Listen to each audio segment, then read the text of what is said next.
What's going on, guys? Welcome back to another episode of Behind the Music Biz, a Raised Rowdy podcast. I'm your host, Peyton Heben. This is episode 22 with the creative coordinator at Tape Room Music, Luke Collins. What up, dude? How you doing? Good, how are you? I'm good, bro. Sorry to drag you all the way down to Old Hickory Hermitage Nah, dude. after a work day. You're good. Appreciate you doing it, though. Yeah, bro. Good. So, yeah, how have you been? You're pretty new to the industry, right? Yeah, dude. Well, publishing world. Yeah, publishing world. I was on the road for like a little over a year, and then got into publishing while I was on the road, just subconsciously, and then got the gig at Tape Room. It's been good, dude. It's like a little over 2 months, but we're rocking and rolling, so we're doing good. So you mentioned being on the road. Kind of what was your start in the industry on the road? So I started like slinging merch and tour managing. Who was that with? I was with a bunch of artists, so I kind of grew up around the whole Nashville scene and around artists and buddies like Connor Smith and Jonathan Hutcherson, and they like really took me under their wing and brought me on the road with them. And I went to college for 2 years and wanted to get out of there about 2 years in, and it was great. But yeah, Connor and Jonathan kind of looked at me while I was in college one time and were like, dude, you can do this if you want to. Like, you can get into it if you really want to. Like, just move back to Nashville. And they really supported me and got on the road with them beginning of 2023, and then did the TM thing for Hutch, merch thing for Connor, and then went out on the road as TM/everything for Peyton Smith. And so, yeah, it was a good time on the road. I learned a lot, how to not do it, how to do it. But, yeah, it was a good time.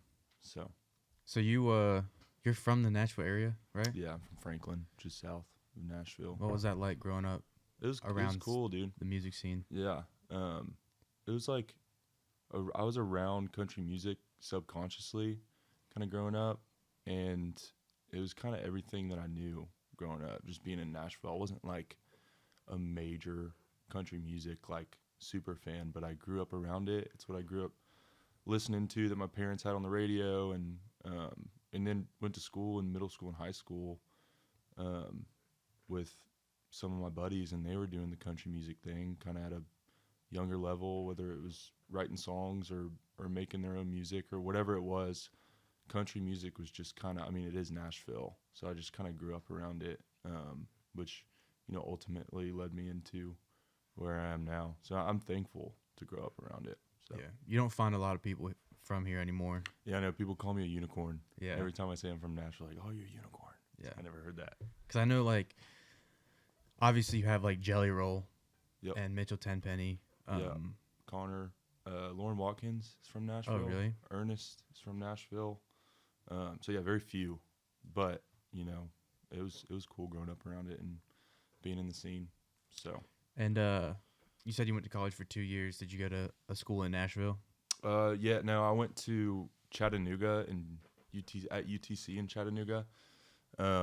It was good, dude. I loved it. Like, I had no idea I wanted to be in country music out of high school. It was something that was kind of in the back of my mind, but never like saw myself at any type of position. And it was interesting. Like, Connor signed his record deal out of high school. And I was like, oh, that's cool. I don't know what that is, but, congrats. And he was just a buddy. And then I went to college. We were buddies all through college. And then I kind of saw the world that he was in and everything, because there's so many moving parts. I kind of saw that world. And that turned into me kind of figuring out, like, okay, there's so much more behind this than what people see, on your phone or on screen or at a 100%. concert. And I kind of fell in love with that and learned that subconsciously, just being in Nashville, first of all, but also being around some of my buddies that were doing it, which was really interesting. So I went for 2 years, and it was great, and I loved it. But then I kind of started going wherever my buddies were on the road, visit them at concerts or coming back home and hanging with them. And that's when they kind of looked at me and were like, you can do this if you want to do it. And I didn't know if I had to finish college or not. I remember my first meeting I sat down. Connor linked me up with a publisher for just like a hang, and I sat down and I was like, dude, do I have to go to college? And like he was like, no, you don't have to, but like you can if you want to. And there's no right. That's what I love about the industry. There's no right avenue. You can kind of go wherever you want and do things how you want to do it and build it the way you want to build it, which I think is what everyone does in their own way, which makes it unique. So as soon as I started getting on the road and touring and getting into that scene, I was like, okay, I'm not going back to college. Yeah. What was your major when you went? Business. Oh, okay. Classic. Yeah.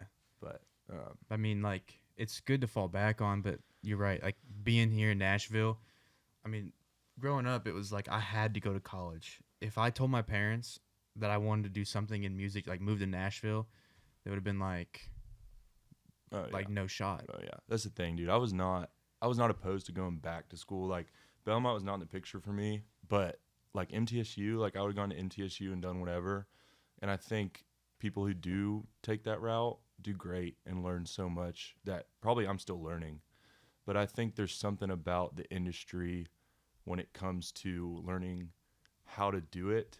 You learn first that like there's no right way to do it. Yeah. It's kind of, you build it kind of how you want to, and you learn the ins and outs of the industry from just doing it. So I was really thrown into the fire on the road because I had, no business being out there. Well, that's what I was going to say was, like, advice I've been given, like, I think we talked about this before, was, like, I'm not someone that's made for the road. Like, Yeah. I'm a homebody. I don't really like to be traveling all the time and gone, living out of a suitcase. Yeah, dude. But, like, people tell me all the time, like, if I ever ask somebody for advice, like, what's your best advice for me, like, starting out, trying to get to know people, trying to figure out the business? It's like, go on the road. Dude, Go on the road while you're young, because Yeah. you'll learn a lot. That's so true, dude. I get those questions now from people who, like my buddies who want to work in the industry. I'm like, dude, go on the road and sell merch. Yeah. That's what I tell them. Because you look at, like, Blaine Rhodes, who's president of Tape Room now, he was selling merch for Luke. When Cole Swindell used to sell merch for Luke Bryan before he was an artist, Cole left to do the artist thing, and Blaine Rhodes was on the road with Luke selling merch. Now he's head of Tape Room.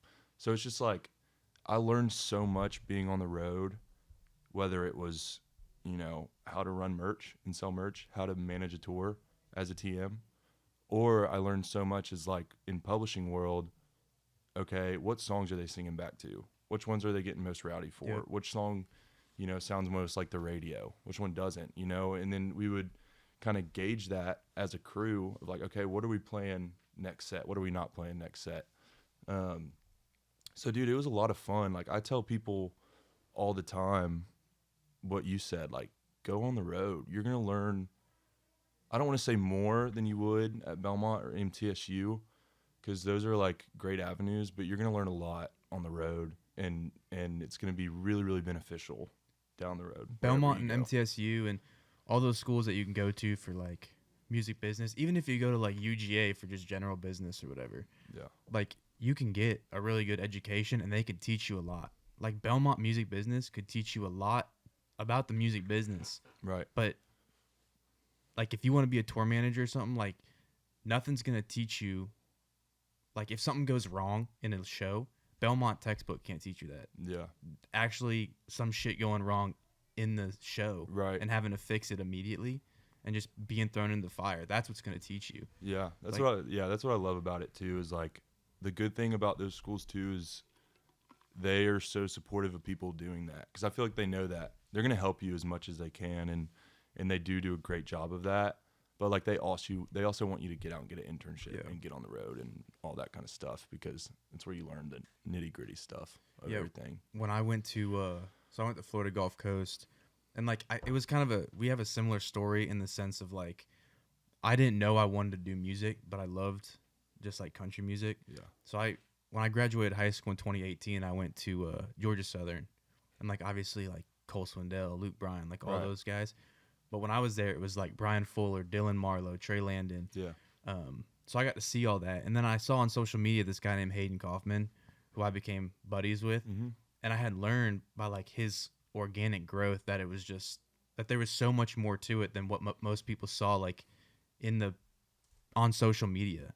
It's like I kind of fell in love with that process, and I got to know the manager, and it just became like this passion for like behind the scenes of the music business. Yeah. And I transferred to Florida Gulf Coast and was in-person classes for a while. And eventually I told my teachers, I was like I have to be in Nashville. Yeah. Like I can't learn anything here. Like Yeah. I have to be. So because it was an entrepreneurial major. Yeah. They were like, go do it.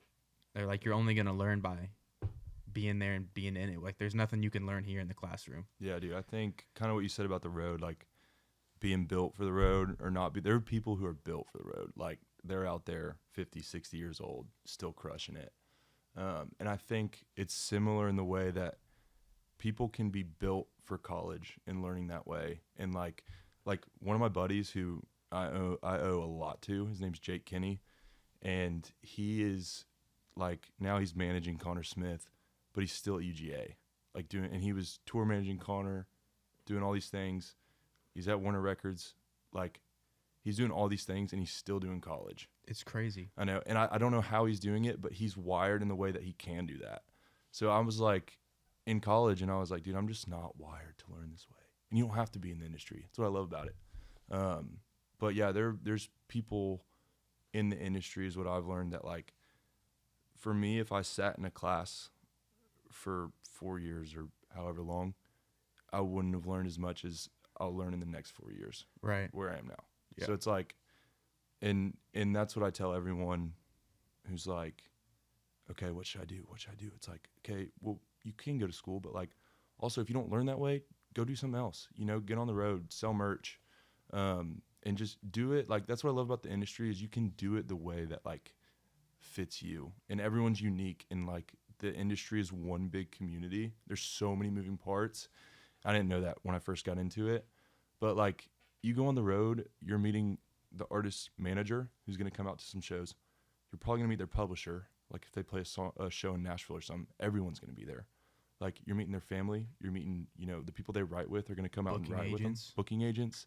Like that's what I learned on the road is not only did I meet those people, which, you know, ultimately I think led me to where I am now, but you learn how many moving parts are there. And then once you get on the road and you meet all those people and what they do and like where they are, you learn what you want to do. 100%. Because it's like I didn't know I wanted to do publishing right when I didn't know what I wanted to do when I got back to Nashville. I toyed a little bit with like management, found out that wasn't for me, and then I learned so much about publishing. Like I said earlier, like hearing the songs at work or like hearing the ones that they're singing back to, and like all the artists I was with would, you know, send me demos, be like, hey, what do you think of this? And then I started to piece together who they're writing with.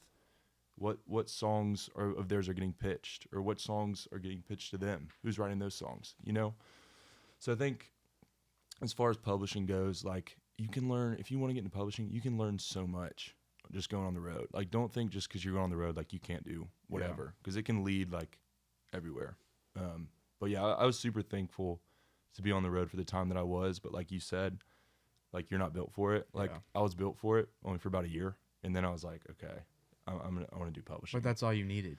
Yeah. Like I know people, and I've had them on this podcast, like Churro. I'm not sure if you're familiar with him at all.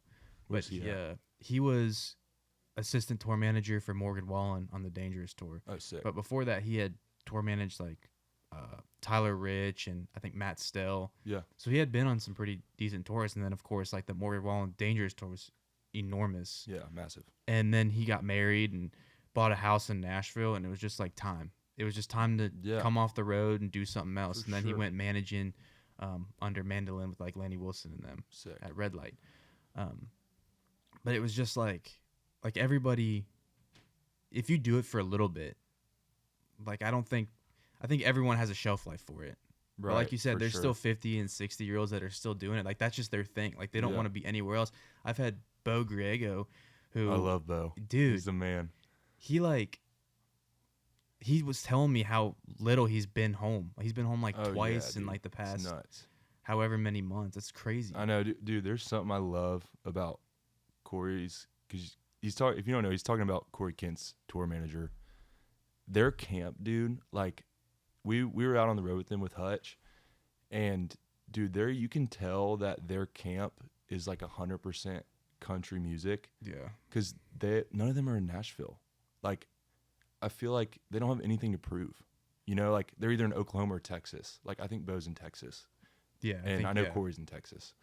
So like they are literally out there just because they want to be out there, you know? And like Bo was playing football, you know, like he had it all out for him. And he was like, dude, like apparently he like met Corey and went out with him one time and was like his security or something, which was awesome. But like, that's what, like those kind of people like Bo and Corey, like when I talked to Corey, he's like, we played at a honky tonk with him in Missouri and we were walking in the venue and he was like, dude, these are what we live for, like these type of shows.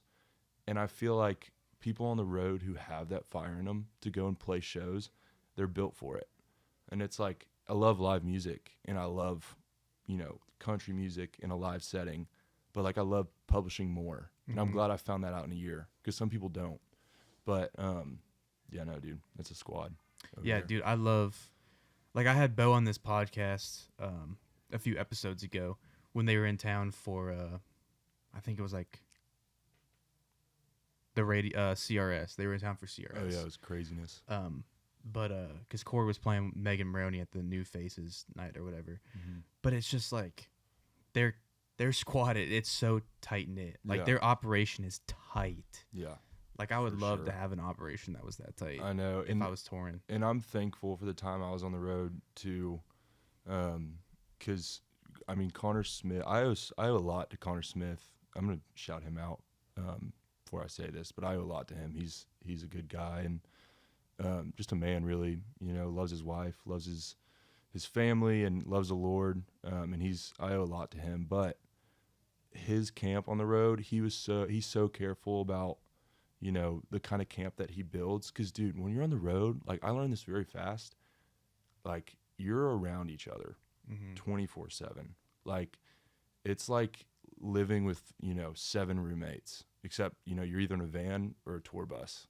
So it's like even closer than that. But I noticed that about Corey's camp is they're so tight and like they're all just buddies who are just on the road together and they have so much fun. And that was the vibe I had with the people I was with, you know, like one of my best friends, Jonathan Hutcherson, who we are literally like, you know, Batman and Robin. Like we are side by side on the road. And that leads into anything in the industry too. With being a tour manager, you're basically their day to day as well. You know, at a certain level when they're coming up, like you're doing stuff for them every day. And there's nothing that beats the bond of being on the road together. Like you're just in it, whether you're in a van or you're in a bus, you're up till 2 a.m. You're doing this, you're doing that. So I'm really thankful for the people that I was with and the guys that, you know, God surrounded me with on the road because, you know, when you're with those people, like you're with those people, and you better like each other or figure it out. That's what he was saying. Because I mean, like, he was telling me that like there's no one in the camp that's like a loose cannon. Because like bands, I mean, it's music, like it's country music. Like you'll have some loose cannons, people that are like getting hammered after shows or that are just like liabilities or that are like a mess, that are just leaving trash everywhere in the bus. Yeah, but like they're not like that at all. Yeah, it's like no one's drinking, right? Unless it's like maybe after a show. Yeah, dude. That's how I was with Jonathan Hutcherson, and because we were in a van or we were in a bus. We like bought this church bus and like built it out, which was so much fun. But that's how his crew was. Like not crazy. We're just out there because we love country music and like that's where the Lord has us and. It's the same thing. And I think that's why our crew and Corey's crew bonded so much is because we all just got to hang and like no one was going crazy and we were just out there hanging, playing 2K on the bus, like just having a good time. But yeah, dude, that a well-cultured crew on the road is essential because if it's not, then as a tour manager, as a merch manager, anyone not in the band, you're playing babysitter the whole time. Yeah. And I've never had to be that for a crew, so I'm very thankful for that. And Corey's crew is the same way. But, yeah, they're good people. But yeah, so what was it specifically? Like you mentioned, you kind of just were around the publishing side and you fell in love with it. But what was it specifically that made you fall in love with the publishing side of music? Yeah, dude.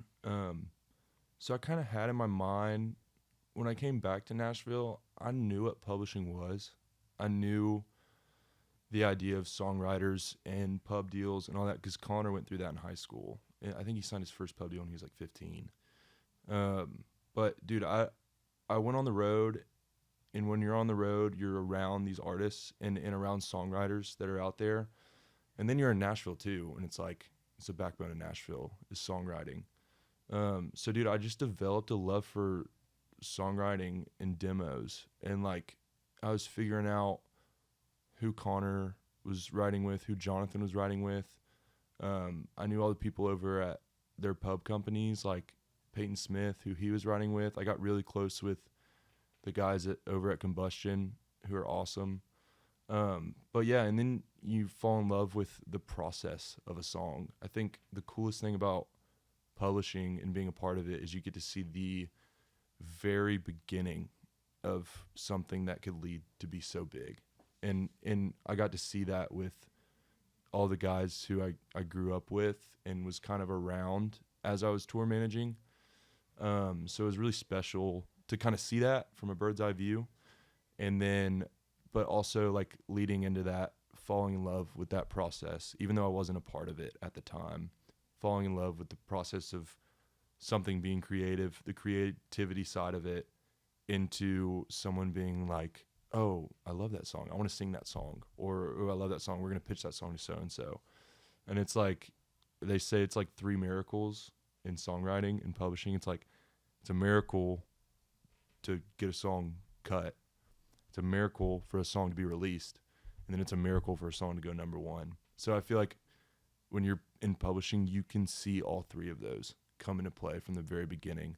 And I think that's what I fell in love with. I wasn't involved in it like I am now, but dude, we were on the road just listening to demos. They would like, my buddies would send me demos and be like, hey, what do you think of this? And, you know, I was their friend, so I could give them honest opinion about it. And then we would get excited about things and, you know, get pitch ideas and be like, oh, so-and-so would sound good on that, or you should cut that and release that. So it just turned into this rhythm of like falling in love with demos and songwriters. And then I turned into a nerd and started like looking up all songwriters for like all the big songs and stuff like that. And figured out like who writes with who. I would like put together people who should write together in my head and be like, oh dang, I wish they would write a song together, or who my buddies should write with and be like, hey, you should write with this guy. So it was just a lot of fun. Like it was very organic. Like my love for publishing became very organic, very fast. And it was just what I was around. And that led to coming into 2024. I knew I kind of wanted to take a break off the road. I didn't know if I wanted to stop completely, but I was kind of falling more and more in love with publishing. And my buddy Hutch knew that, and we were trying to figure out, you know, where I could go or who I could work for and all this stuff. And then he connected me with people over at Tape Room, and I landed there. But yeah, dude, I've loved it. Tape Room is amazing. Our crew's incredible.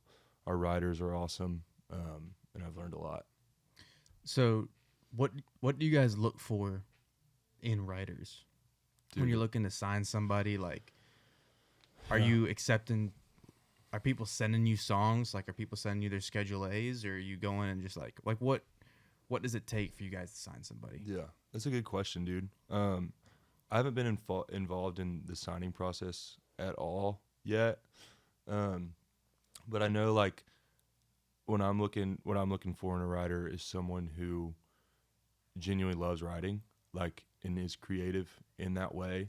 I think authenticity is key too. I think that's for everything in Nashville, is just being authentic in writing the way that you were created to write, and use your creativity in that way, because that's going to bring the most value out of your songs that you're creating if you're authentic. And I see that in so many of our writers, dude. Like, I think one of the biggest ways that you can be a good publisher is having good relationships with your writers and just kind of being a friend to them. Like Bo Bailey over at Tape Room, like, I'm going to war with that dude. Like, one guy I got to pick, it's Bo Bailey. and he's just like the most authentic, real dude who writes awesome songs and is crushing right now. But the reason that he's crushing is because he's Bo Bailey, you know, and he's down to write with whoever. And then, you know, once you develop as a songwriter, you kind of figure out who you want to write with, who you write the best with, and you get to launch your creativity to a whole nother level when you fall in a rhythm with those people. And then at the same time, you get to kind of find new people that you want to write with. And, you know, you have people as big as like, you know, the Ashley Gorleys and the Chase McGills, all the way down to like brand new writers in town. And like, those people are still writing together. You know, it's not, I love that Nashville, it's not exclusive. It's so, I think the moment that Nashville will die is the moment that it loses its creativity. And if you get stuck in a box with whether it's who you write with or what you're writing, you'll lose the fire that was lit inside of you when you really first started. So I think creativity is key in terms of being creative the way you want to be creative as a writer. And it's been really cool to see that in our writers and other writers in Nashville since I've started. What are some of the things being on the road that you learned that you kind of took into the publishing side of the business? Yeah, that's a good question. I think the biggest thing is song selection, if that makes sense. I mean, not necessarily pitching songs, because I can listen to a demo and be like, you know, so-and-so would sound good on that. Mm-hmm. Anyone can do that. But I think keeping, like I said earlier, kind of tying it to the songwriter, keeping a creative mind I kind of learned how to do that on the road. Because there were songs that I would hear on the road that I was like, I didn't realize that the crowd would react that way to that song. But they love it, and it's awesome, and I love that. But also, like, different crowds in different parts of the country reacting different ways to different songs, kind of hearing, you can kind of sense the creativity in the song itself when you hear that reaction from crowds. And I think that's the biggest thing, was kind of seeing the crowd, because country music is all about the fans. It's all about the fans. They're what drives the machine that we're riding in as publishers and managers and artists. And learning from them and learning on the road to who's selling the most tickets, what songs are they getting sung back to, and all these things. I subconsciously learned that on the road, and I didn't know it, but I look back now, I'm like, dude, there's so much that I use as a publisher. I mean, being organized, obviously. I was about to say, that was probably, if I had to answer that question, it would probably be organization. Dude, yeah. As a TM, you can be a TM. You're also a babysitter. You're also a merch manager.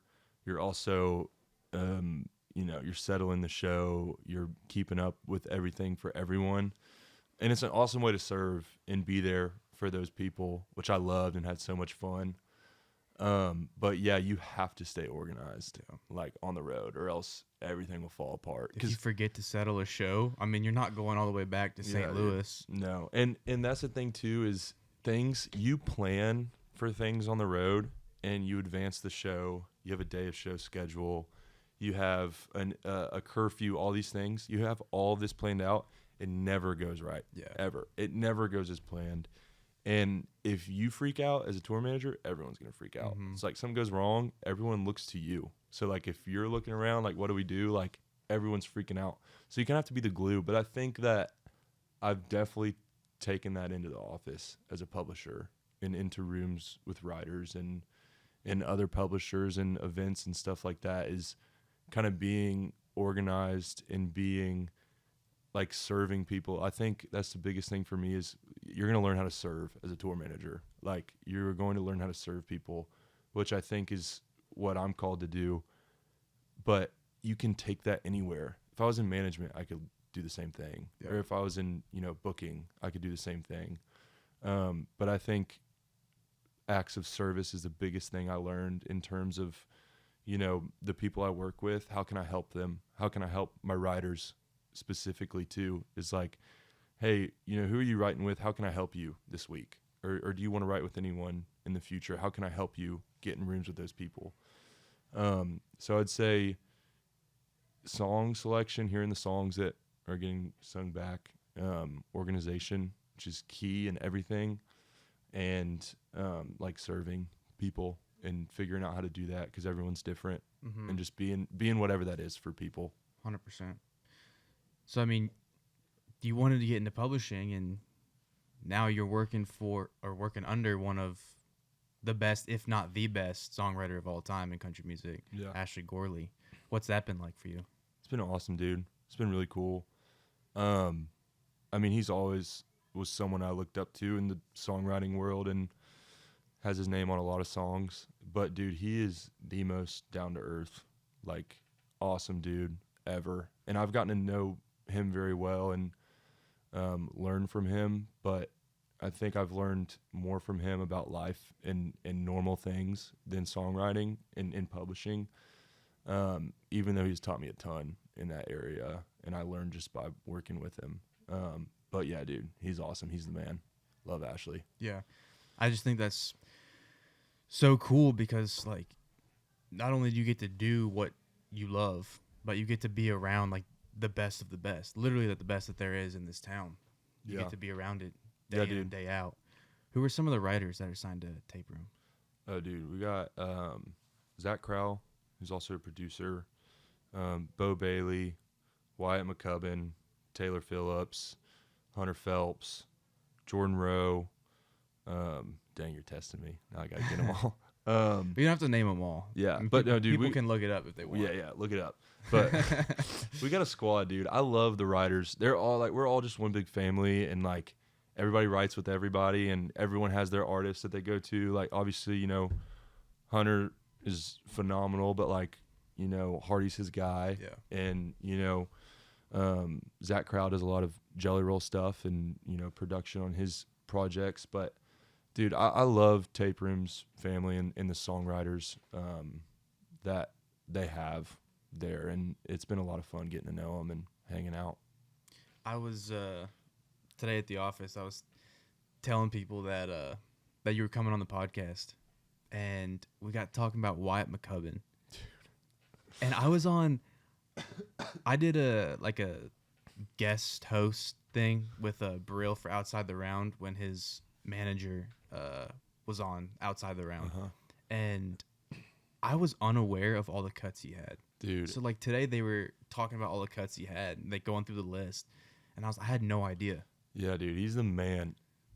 I love Wyatt McCubbin so much because, dude, he is country as cornbread. Like, that's his type of music. If you don't know who Wyatt McCubbin is, he writes twangers. He wrote Sounds Like the Radio for Zach Top. He wrote a lot of Cody Johnson stuff. Like, and he's also an artist too. He puts out his own music. But that dude is just the light of the world. Just like brings light into any room that he's in.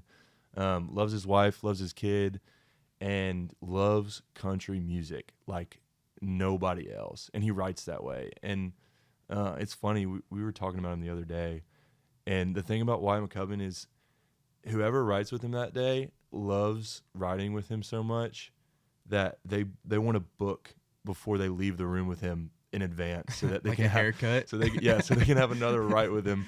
So his calendar fills up so fast. But like, dude, he just loves writing with people. He's down to write with anyone. And he's just the type of guy that lights up a room. And he's also country as hell. And people love that, and they want that in their music, specifically certain people. But yeah, dude, he's the man. Good dog. I think I've always kind of loved the process of the song coming together. And I knew about the publishing world, but now being at a label that has publishing side, I'm seeing more of like what it's about. Yeah. And like, dude, it's hard not to love it. I know, like, dude. Yeah. It really is like it goes back to creativity, like what I said earlier. It's crazy. And I was talking to Peyton Smith about this a while back, but Peyton told me, he was like, the thing I love about songwriting and everything involved in the process is like they literally take nothing, which is like an idea or a line or whatever it is, and they turn it into something, you know, whether that being a song, whether that being a song on the radio, number one, whatever it is. And it's the coolest thing in the world, like creativity. And like, it's a God-given talent that like, I believe that God gives to people. And then you get to take it and use it. And like, it's one of the coolest things in the world. And there's, like you said, there's so many moving parts about it that make it so fun when you're a part of it, which I guess is like kind of what you're talking about, that you get to be a part of that whole process, even if you didn't write the song. And it takes an army to do that. And I feel like country music is one big, huge community that comes together to create the things, like I said, that the fans want to hear and the people want to hear. Seeing the names on the calendar of like, all right, these 3 people are writing together this time, this day. Then you hear the song that comes out of it. Then the demo of it, if it doesn't get demoed that day. And then just like seeing all of it come together, the pitching process. It's like, I mean, I can see why you love it, dude. Yeah. That's like the coolest part too about being in a position in publishing too, is being with the songwriters. And one of my favorite things to do is we have like weekly meetings with our writers, and sometimes we'll just meet that week and just listen to the demos that they're hype about, or that they're fired up about, or someone is cutting or put on hold, and you'll just get fired up about them and listen to like 20 demos in one meeting. And it's the best ever, because as a publisher, you want to support your writers, and as a publisher, you love to see your writers win. So when they do that, and they do create something that's awesome, or get a song on hold, or get a song that's released or whatever, like you just get to celebrate them and celebrate that moment, because there's like nothing truly better than that, especially from a songwriter's perspective. But yeah, dude, it's been cool. Yeah, I mean, like coming from the A&R side of things, the like listening meetings, like hearing every time an artist sends me a new song, like it's probably my favorite part of the job. Yeah. Of like favorite part of the business is hearing new songs. Like literally 30 seconds before I walked in here, one of my artists called me and he's like, dude, I just had this write over at this publishing company. He's like, it was my first time there. He's like, we just wrote a hit.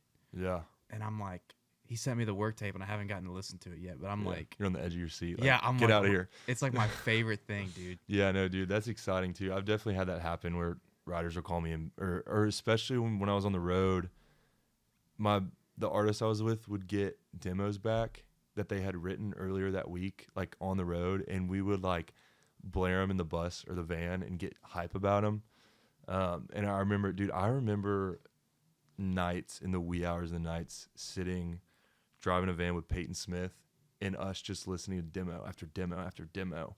Some of them like new stuff, and then some of them like years ago. We're like, dude, what? Like, how did you forget about this? This is a smash. And then like bringing those songs back to life, and then hearing the new songs that they get back.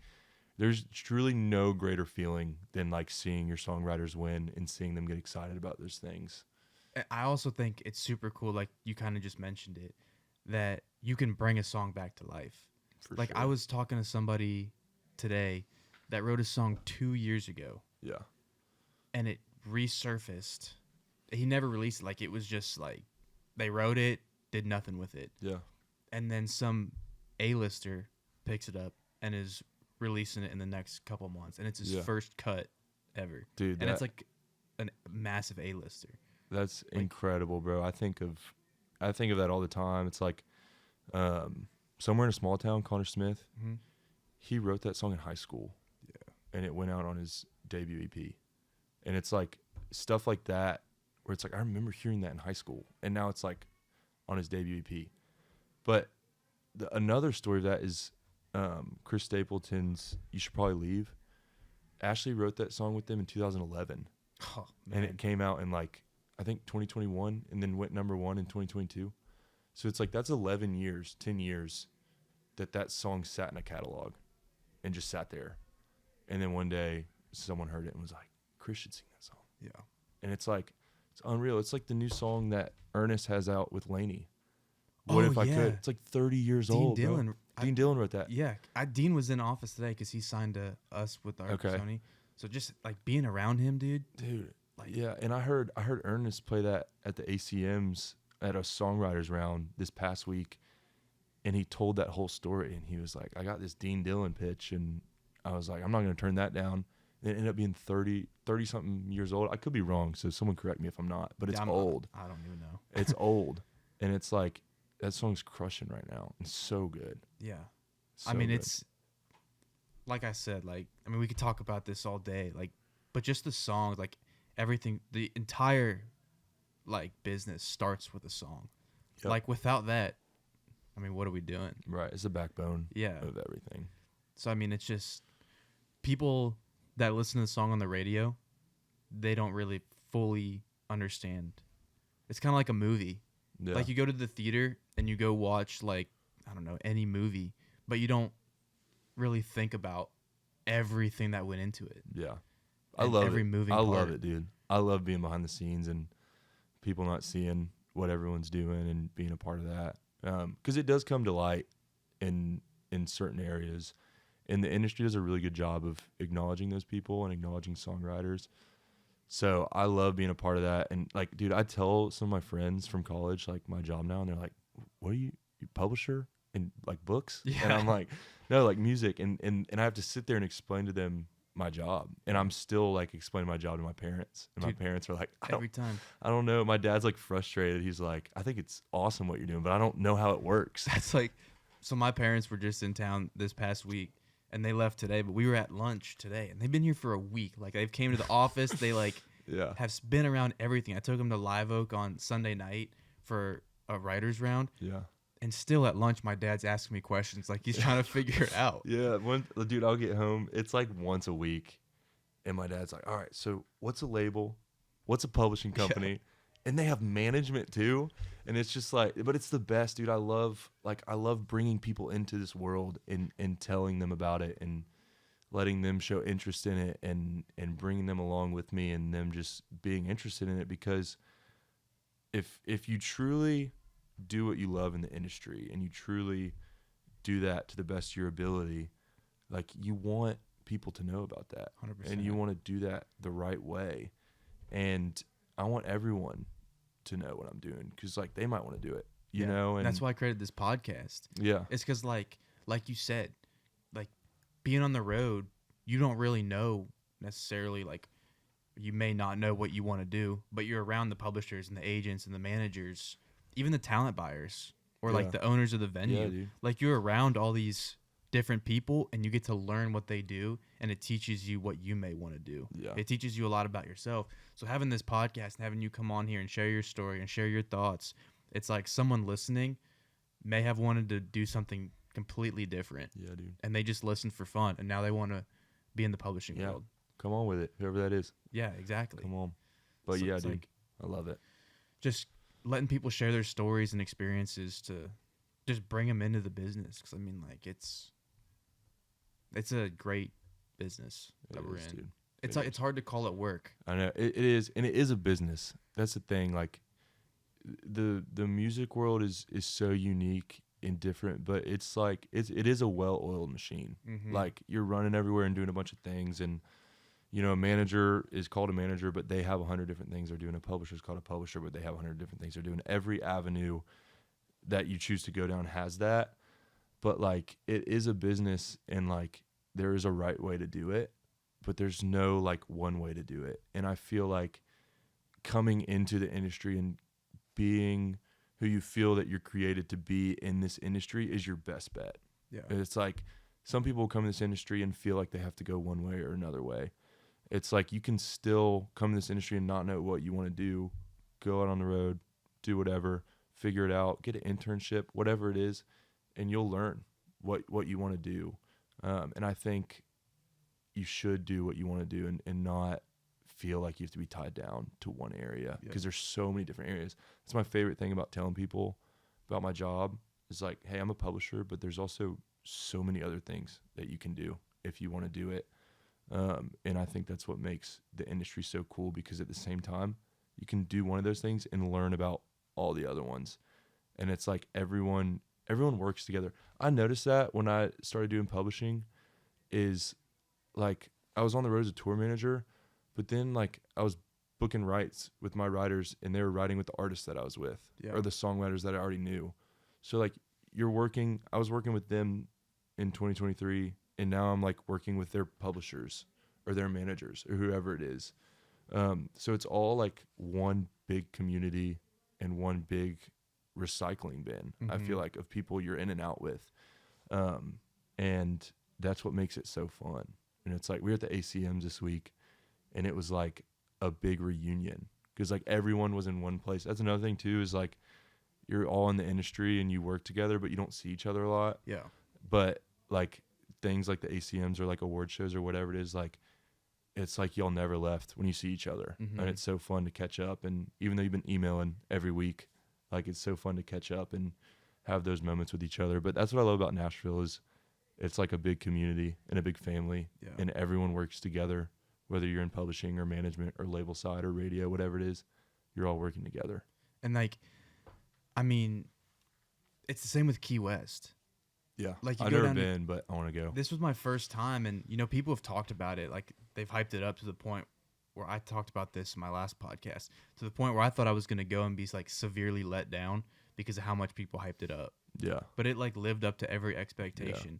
I mean, like you said, we're in Nashville, in a small community within the music business, but we don't see the people that we work with all the time. Like we're emailing back and forth, but we may not see them all the time. I mean, we're not actively going out. Yeah. But like you go to Key West, I mean, it's like one big frat party pretty much. Yeah. Like it's everybody that you talk to, everybody that you work with, all in one place, just like kicking back and having fun. Yeah. And it's like it's a very relaxed environment. It's like I know award shows still work, Key West still work, right? But it's like that's the everyone thing. just Like wants you to, said, it doesn't feel like work. Yeah, but it's not like. I was talking to one of my people I work with about this, but they were like, coffees are great and like getting lunches with people, but like when you're at a show and it's like 1 a.m. and y'all are all just hanging, like you're gonna do more networking and catching up and work than you would at a coffee sit down one-on-one.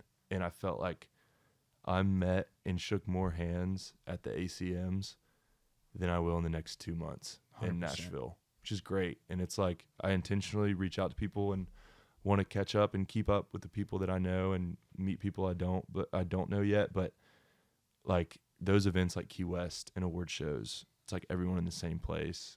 It's like take full advantage of those. Well, and all of those things like Key West and the ACMs and CMA Fest, like just going around and being at events, or like CRS Music Biz Conference, just going and shaking hands and like being out at shows and all that stuff. Yeah, that can lead to the coffees. Yeah, like you in Key West, you meet somebody. When we get back to Nashville, hit me up.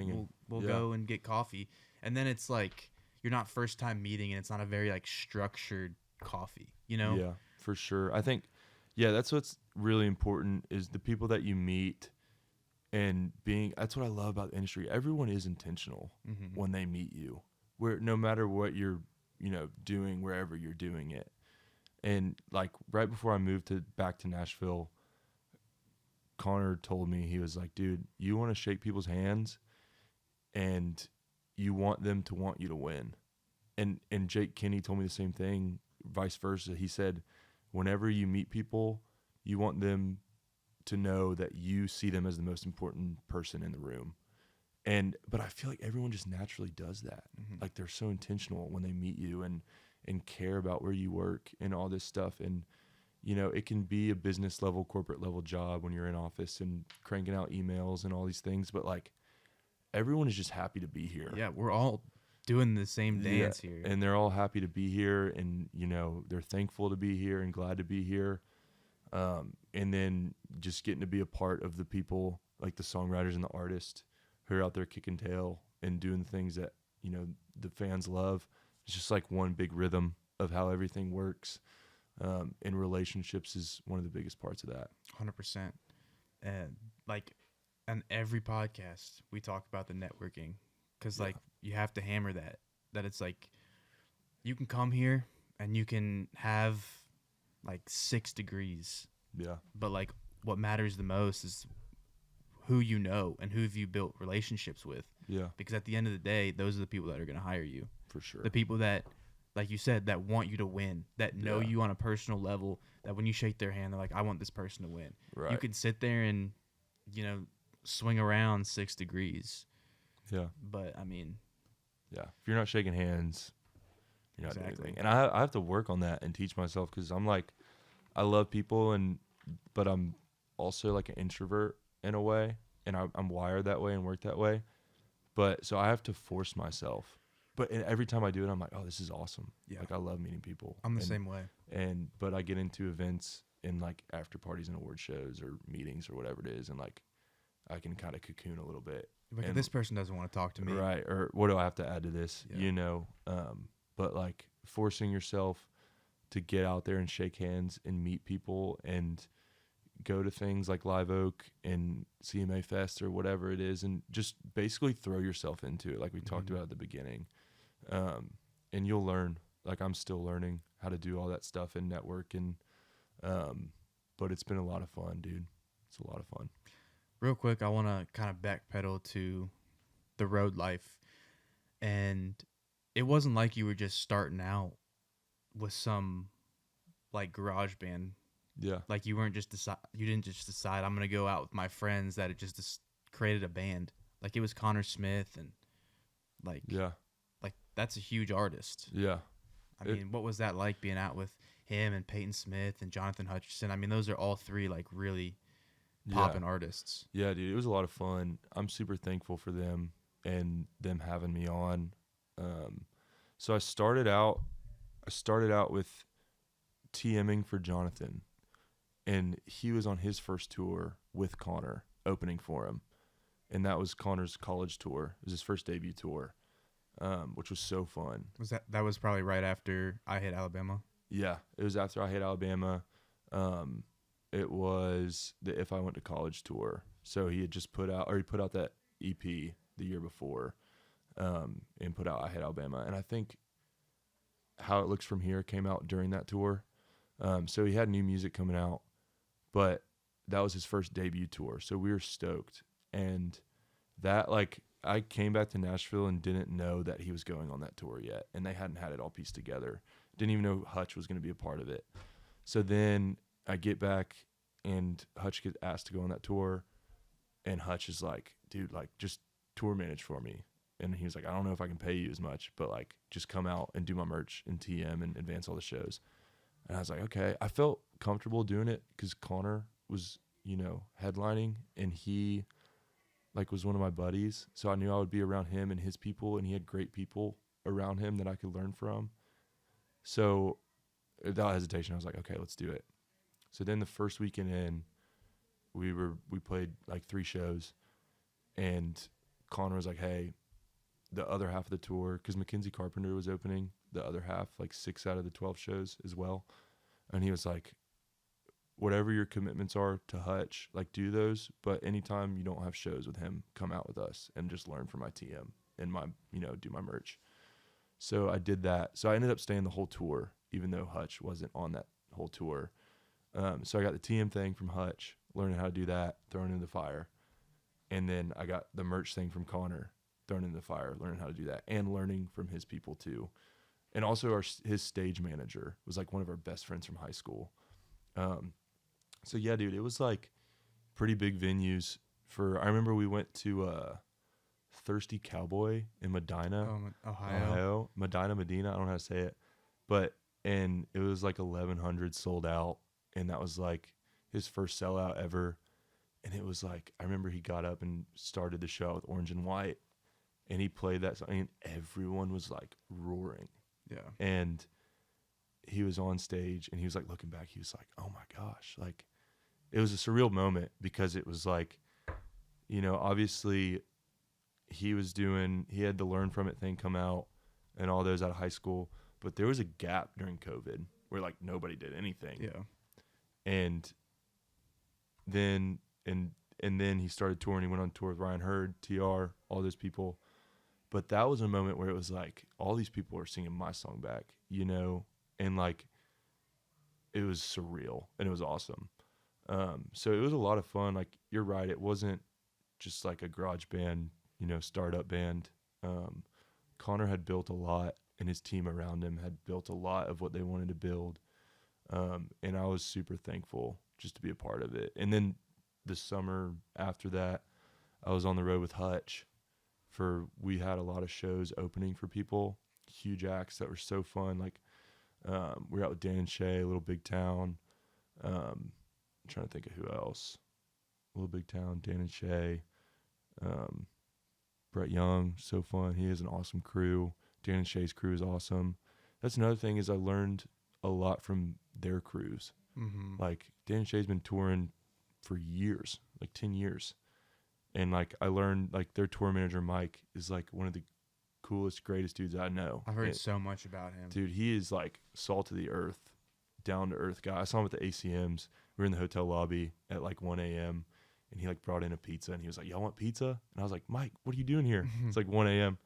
But he's, like, the most down-to-earth, normal dude ever. And, like, just when we were opening for him, he was like, dude, whatever you need, like, I got you. Bo's the same way with Corey Kent. Like, I remember when we were opening for him, and we sat on the bus, and Bo just gave me, like, 30 minutes of advice. Dude, just he did like, the same for us when we played with him. We played with him twice. I was only there for one of them, and him and Corey are the same way. Like, they will sit there and talk to you for 45 minutes. Yeah, like, it was fun. About, like, just giving you the best advice you'll ever hear. Yeah, dude. And I think that's what was good, kind of circling back to the question of, like, being on the road with my friends, but also people who, like, knew what they were doing. Like, Connor knows what he's doing. And, like, Peyton and Hutch, they know what they're doing. And they have a brand that they want to create and build. And they know who to surround themselves with to do that. So, one, that's why I was thankful to be a part of that they would have me as a part of that. But also the other people that they did that with, like, those people are, like, my best friends as well now. And I learned so much. Like, Jake Kinney, like, one of my best friends. Like, we call every day and just ask each other for advice on certain things. I'll ask him advice about publishing. Like, hey, what should I do here? Or what do you think I should do here? He'll ask me about management. Like, hey, what do you think we should do here? It's just, like, surrounding yourself with people that you care about and that care about you and that all have the same goal and the same love, which should be for country music and for the fans. And if you build that correctly in the right way, so much fun, dude. So much fun. So that's why last year, the year that I was on the road, like, so thankful for the guys that had me out, like Hutch and Connor and Peyton and all the people surrounding them that, you know, let me come out with them. 'Cause it was like, I learned so much and I owe so much to that time of my life from the time that I'm in now in publishing. And I wouldn't be anywhere without them. And that's the fun thing is, like, it's not like I left the road and we don't see each other anymore. Like, we're still hanging out and we're still buddies. And it's just so fun, dude. It's like you said, like, I feel like I don't have a job, but at the same time, like, when I'm working, it's like, I know it's a job and I can do it hard. It's like, I don't wake up and I'm like, oh, I have to go to work, you know? And I feel like that's what we should be driven to do, is find something that we love and combine our gifts and our passions that have both been given to us and then go run with it. You 100%. Know, I was talking to a buddy about that today, and it was like, we complicate things so much as just like humans and people. And, like, I believe that the Lord gives us gifts and he gives us passions, and he wants us to honor him and put them together and use them for his glory. And all the people I've been surrounded with, like, from when I came back to Nashville, know how to do that and have done that, you know. And we're not perfect, but, like, been surrounded by people with that goal. And that's what makes it so fun. Definitely. Yeah. Before we wrap up, and you kind of answered this maybe a little bit earlier in the podcast, but to the younger crowd that listens, that wants to be in the industry, or whether they're a songwriter that's trying to get a publishing deal, or anybody listening, what's your advice to them to advance in the music business, whether behind the scenes like us or as an artist? Yeah. First thing I would say is, like, if you know that you want to do it, don't hesitate. Get into it as early as you can. Also, just do it. Like, I feel like that's such a, like, normal answer, but, like, just do it and reach out to people, because people want you here. Like, people want people in the industry. And I think a piece of advice I would give them is everyone in the industry, no matter where you are, if you're an artist or a publisher or a manager, everyone has a way that they like to run things and do things and has an opinion on how it should be done. And I would say because of that, they want to invest in younger people so that those people will be brought up in that kind of area of the way they do things. So learn from different people and create your way of doing things. And I would say practically, like, go on the road, sell merch, get an internship, meet as many people as you can. If you're a songwriter, literally just don't stop writing songs, whether, you know, you're doing it by yourself or with people. One handshake is going to lead to another, without a doubt. Like, that's not an exaggeration. If you keep meeting people, you'll find yourself in the room writing with people who you know, didn't know that you would be writing with. So yeah, just do it. Like, take trips here. Like, I have people right now who I'm friends with, like, you know, Christian Hayes. Have you heard of him? He's like this Americana country folky. He's kind of his own breed, but he's awesome. And he's getting looked at by people right now, but he's from Georgia, and he just started, he hit me up on Instagram like a year ago, and he was like, hey man, like, I'm trying to come to town. Like, what should I do? It's like, I'm taking a trip up here. Like, let's hang. And he came up to Nashville and we hung out, and he kind of like told me like what he wanted to do and all this kind of stuff. And he started writing with people, just normal, and would take trips back and forth and just start writing with people. And then, you know, that led to me like setting him up with Hutch and like writing with him. And now they write together every time he's back. And he's got like a manager now. And it just kind of has built off him just grinding and coming back and forth. And now he's moving here this summer. Oh, so nice. it's like, and he's getting looked at by a bunch of people. And yeah, so that's a good example of just like doing it. If you know you want to do it, just do it.